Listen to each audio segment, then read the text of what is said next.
कन्याला result आलाय तो. माझं नाव यामिनी योगेश वैद्य.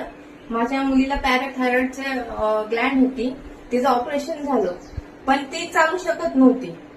आम्ही तिला, माझ्या बहिणीने म्हणजेच मंजिरी योगेश वैद्यांनी अमृत ज्यूसचं सांगितलं. मग मी तिला सुरू केलं, तर ती आता खूप छान चालतीये आणि ती खूप पॉझिटिव्ह झालेली आहे. ती एका ठिकाणीच बसून राहायची, पण आता ती सगळीकडे घरवर फिरते. ती तिची स्वतः कामं सुद्धा करू शकते. अमृत ज्यूस खूप छान आहे, सगळ्यांनी घ्यावं. Wow, great. तू काय बोलू शकते बाळा अमृत ज्यूस बद्दल? अमृत ज्यूस खूप छान आहे. मला याने खूप फरक पडला. मी आधी एका जागेवर होते, पण या ज्यूसने छान चालायला लागले. वाव, ओके थँक्यू अमृत ज्यूस आणि थँक्यू मावशी. ओके. थोडं चालून दाखवते बाळा.